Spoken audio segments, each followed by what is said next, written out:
The Economist on ingliskeelne nädalakiri, mis vahendab majandus- ja rahvusvahelise poliitika uudiseid. Nädalakirja toimetus asub Londonis. Jagan The Economisti kaanepildi 2026. aastast. Kas tunnete ära kaanel oleva isiku?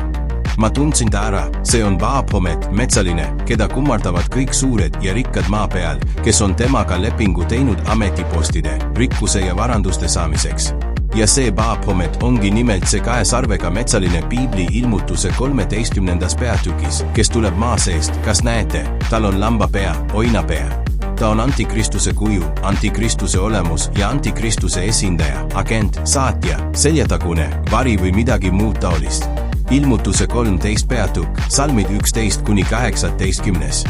Ja ma nägin teist metsalist tõusvat maa seest ja sel oli 2 sarve otse kui tallel ja ta rääkis nagu lohe. Ja ta teeb kõik esimese metsalise võimuga tema ees. Ja ta teeb, et maa ja need, kes seal peal elavad, kummardavad esimest metsalist, kelle surmahaav oli paranenud.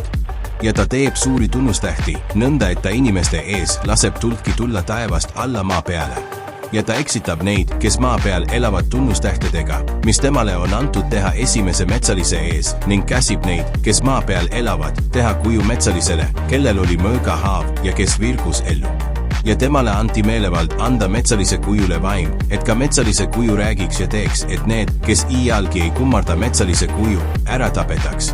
Ja tema teeb, et kõik, nii pisukesed kui suured, nii rikkad kui vaesed, nii vabad kui orjad, võtavad märgi oma parema käe peale või oma otsaesisele, ja et ükski muu ei saa osta ega müüa kui aga see, kellel on see märk, metsalise nimi või tema nime arv.